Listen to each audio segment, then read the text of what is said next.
कनुप्रिया सत्तन और आप देख रहे हैं खबर 100। आइए नजर डालते हैं अब तक की कुछ खास खबरों पर। लॉकडाउन में जारी आदेशों के तहत CSC यानी कि कॉमन सर्विस सेंटर खोलने के कलेक्टर के आदेश को ताक पर रखकर बिना जानकारी के दुकान को सील कर दिया गया। दुकानदार के कहने पर तहसीलदार ने कलेक्टर के आदेश की धज्जियां उड़ाकर दुकान को सील किया। जब पत्रकारों ने इस बात की जानकारी तहसीलदार साहब को दी तो कि जो आपने काम किया है उसमें खुद आपने आदेश और नियमों की धज्जियां उड़ा दी है। फिर कहीं जाकर तहसीलदार साहब ने दुकान खोलकर कहा कि मुझसे CSC की कोई जानकारी नहीं थी, इसलिए ये गलती हो गई। यह पूरा मामला लटेरी के आनंदपुर पंचायत का है जो सामने आया है। सर मैं तो क्या है पर्सनल काम से साफ सफाई के लिए आया था और मेरी शटर थोड़ी सी खुल रही थी और जे आए और आके शटर उठा के बोलने लगे बाहर निकलो और सील कर गए दुकान को। मैंने बोला भी इनसे कि मेरा CSC सेंटर है, इन्होंने मेरी नहीं सुनी और ताले को सील करके वो चले गए। है ना, कलेक्टर साहब का आदेश था मगर मैं फिर भी नहीं खोलता था। कोरोना की वजह से मुझे भी डर था, मगर जे कल आए और मुझसे कहने लगे तुम तो बाहर निकलो, तुम दुकान खोल के बैठे हो। जे वो एक्चुअली ये मोबाइल की दुकान थी और मोबाइल की दुकान है दुकानदार ने ये नहीं बताया था कि वो CSC चलाता है। तो सर बाद में उन्होंने कागज दिखाए हमें, इसलिए हमें वैसे सर कोई भी अधिकारी जब कार्रवाई करने जाएगा तो इसकी पूरी सुनिश्चितता कर लेनी चाहिए कि कौन CSC। ये दुकानदार का भी कर्तव्य था कि वो बताता कि सर CSC सेंटर है, मोबाइल भर की दुकान नहीं है भाई, क्योंकि दुकानदार ने नहीं बताया इसलिए वो सील की गई। तो जैसे उन्होंने कागज दिखाए था। वैसे अभी कोरोना चल रहा है तो लोगों को डर ज्यादा बढ़ रहा है, अधिकारियों से ज्यादा नहीं डरने वाली बात नहीं है ना, कोई ऐसे अधिकारी से डरने वाली बात है।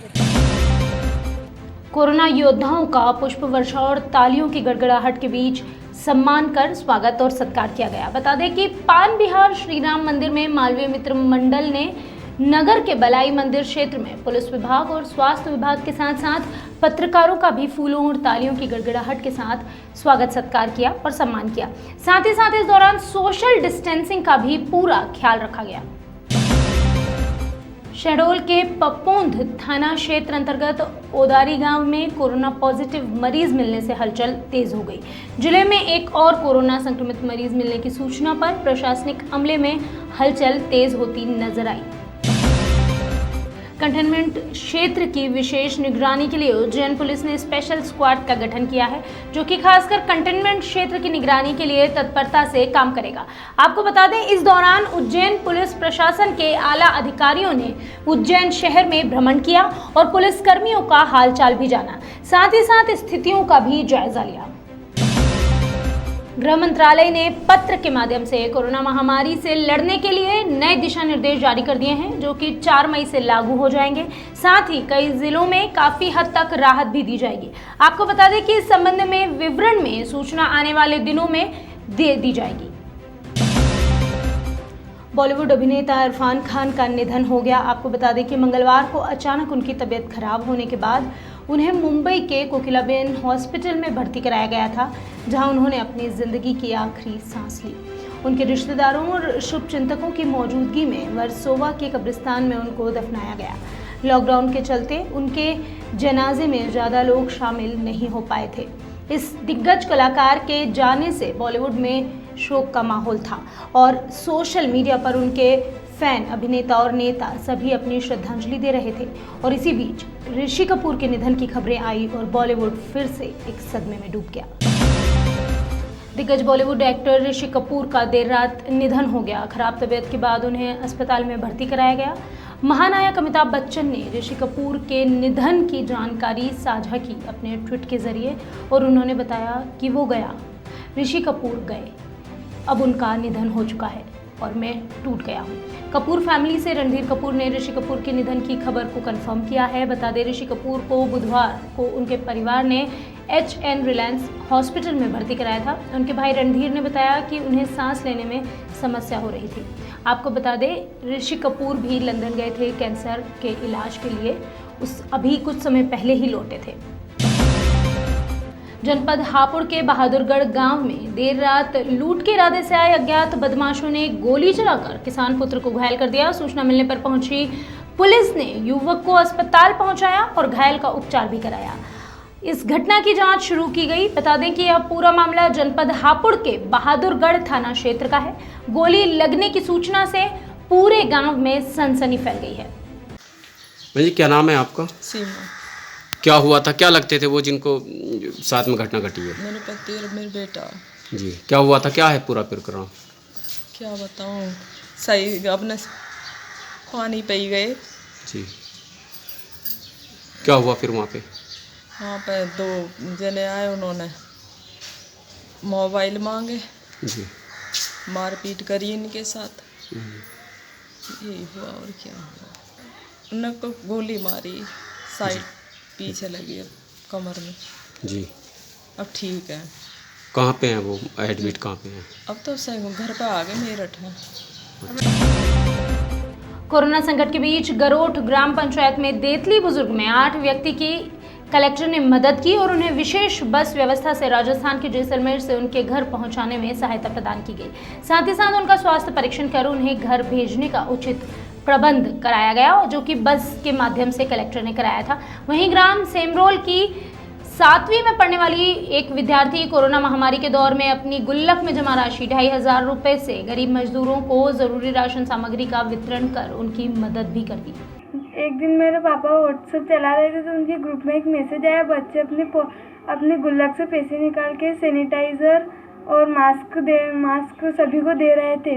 तो मैंने बोला मेरे पापा को मैंने बोला, पापा मेरे पास भी कुछ पैसे पड़े थे, अब उनमें से अभी कोरोना चल रहा है, बीमारी वायरस चल रहा है, तो उनमें जिनको ज़रूरत है और जिनके पास मास्क और सैनिटाइज़र खरीदने इतने पैसे नहीं है, उनको ये मास्क और सैनिटाइज़र दे दो। मैं कहना चाहता हूँ कि आज छोटी सी गुड़िया की जो प्रेरणा है वो बहुत ही अच्छी है। मेरे मोबाइल में बहुत सी बार बच्चों के द्वारा जो राहत कोष में गुल्लक तोड़ के पैसे जमा किए जाते हैं, उस विषय में SMS आया था तो बालिका ने देखा, उससे प्रेरणा लेकर इसने गांव में एक छोटी सी बच्ची के द्वारा एक अच्छी मिसाल पेश की है। मैं इसके लिए बहुत बहुत धन्यवाद देता हूं। और ये जिस स्कूल में पढ़ती हैं उस स्कूल का गौरव और मेरे परिवार का गौरव इसने बढ़ाया है, इसके लिए बहुत बहुत धन्यवाद देता हूँ कि इस प्रकार के और भी बच्चे और भी युवा समस्त ग्रामवासी इस प्रकार की प्रेरणा लेकर इस कोरोना वायरस से लड़ने के लिए आगे आएँ और समाज सेवा करें। उज्जैन जिले के घटिया के पास ग्राम साहब खेड़ी में तालाब से युवक की बोरे में बंद लाश मिलने से हड़कंप मच गया। बता दें कि मृतक युवक साहेब खेड़ी गांव का ही रहने वाला है। बताया जा रहा है युवक पिछले 7 दिनों से घर से लापता था, जिसकी लाश मिलने से परिजनों में हड़कंप मच गया है। वहीं पुलिस की अगर माने तो ये मामला हत्या का नजर आता है। पोस्टमार्टम रिपोर्ट के बाद मामले का खुलासा कर दिया जाएगा। उज्जैन से सूचना मिली थी कि मतलब साहेब खेड़ी तालाब में एक अज्ञात व्यक्ति की लाश पड़ी हुई है। तो हम यहाँ से फिर सूचना पर थे, मैं पुलिस बल के साथ में वहाँ तालाब पे पहुँचे। साहेब खेड़ी के पास में ही तालाब है, 400-500 फीट दूर पे। वहाँ पे तालाब के नहर के मुंह पे पानी के अंदर एक बोरे के अंदर एक लाश पड़ी हुई थी, जिसको लोगों की मदद से लाश को पानी से बाहर निकलवाया। देखा एक अज्ञात पुरुष की लाश टाइप थी, जिसका चेहरा वगैरह मतलब ये है बोरे के मुंह में था। और अंदर से फिर बोरा खुलवा करके चेक करवाया तो उसके मृतक परिवार के लोग वहाँ उपस्थित थे, उन लोगों ने उनको पहचान किया। शैलेंद्र उर्फ शैलू के नाम से उसको पहचान किया है। ग्राम साहेब खेड़ी का रहने वाला है। जो उसके कपड़े, पैंट और टी-शर्ट आदि कपड़े से भी उन्हें पहचाना। लाश खुल चुकी है। सर मर्डर है या क्या है सर? हाँ, उसके बदन पे मतलब कुछ चोटें आना प्रतीत हो रही है और पैर के अंदर की चोटें है। तो इससे मतलब पीएम के लिए लाश को उज्जैन भेजी गई है। और स्पेशल डॉक्टर श्री अदीप प्रीति गायकवाड़ साहब भी वहाँ मौके पर अस्पताल पहुँचे, उनके द्वारा भी इलाज का निरीक्षण किया गया और फोटोग्राफर द्वारा फोटो लिए गए। लाश पीएम के लिए पीएम रूम में रखवाई गई। पीएम के उपरांत ही अग्रिम मृत्यु के संबंध में ज्ञात होगा। पीएम रिपोर्ट आने के बाद में अग्रिम कार्रवाई की जाए। अभी के लिए बस इतना ही। बाकी हर खबर, हर अपडेट के लिए बने रहिए खबर 100 के साथ, जनता की बुलंद आवाज। बाकी आप घरों में रहिए, स्वच्छ रहिए, स्वस्थ रहिए, अपने हाथ धोते रहिए, क्योंकि कोरोना से अभी जंग जारी है।